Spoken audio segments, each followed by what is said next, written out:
So tell me, how many games do you own? How many games do you swear you'll play one day? But right now they're sitting in your Steam library or Game Pass library, staring back at you. Yeah, I know those feels. So today I want to talk about how to actually beat your gaming backlog. Not by grinding 12 hours a day, not by having more discipline, but by changing the way you think about gaming in the first place. Part 1. The real problem with backlogs. Here's the uncomfortable truth.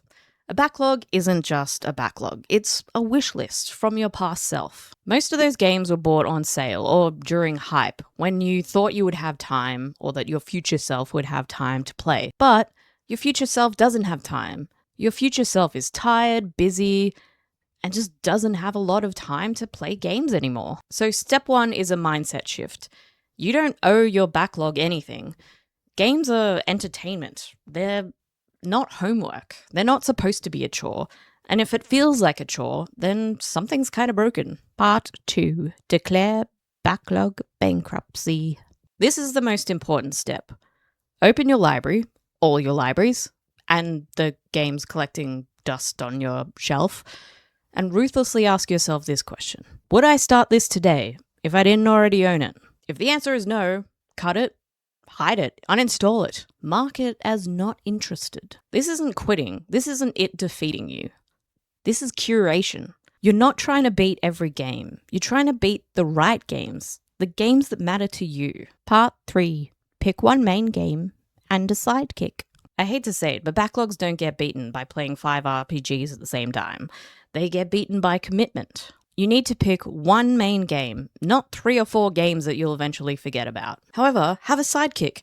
Maybe it's a pick up and put down indie game, maybe it's a multiplayer game that you can spend a bit of time with your friends, or maybe it's a pick up and put down game that you can play on your handheld while you're away from home or on vacation. This does 2 things.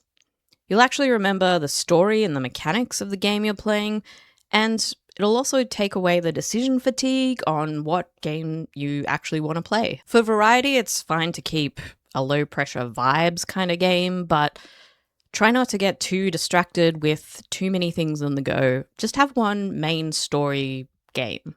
Part 4.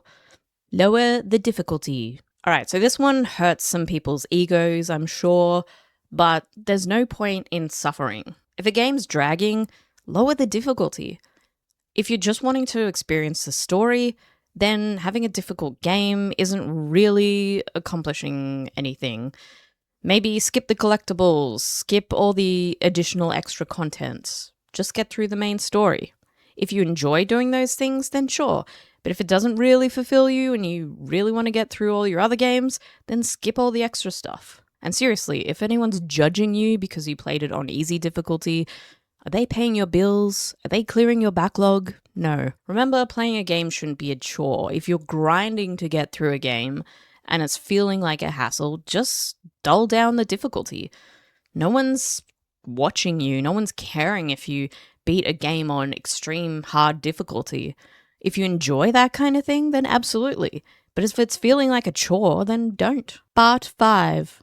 Set comfy goals, not grind goals. Instead of saying, I'm going to beat this game today, say, I'm going to beat this level, or I'm going to beat this section. Or say, I'll play to the next save point, or the next quest, or the next 30 minutes. And most of the time when you start, you'll probably keep playing. Unless you don't, in which case you've still made progress anyway. And most of the time, backlogs die by consistency, not marathons.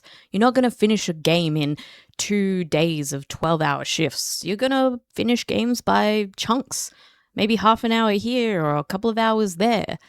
It's a marathon, not a sprint. And for many of us older gamers, us boomers at this point, we just don't have time. So we only have little chunks in the day. So half an hour here, half an hour there. Just because you don't have an entire day to binge your favorite game, you can still get through it in smaller chunks. Part 6. Know when to quit. So here's the final boss.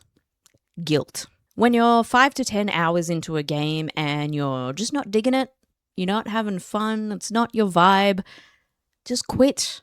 You don't have to spend 40 hours in a game just to know if you like it or not. If you're not having fun, you're not having fun. It's better to realize it earlier on and just admit to yourself, hey, I'm not really enjoying this game, than to grind it out. You don't have to complete a game just to realize if you liked it or not.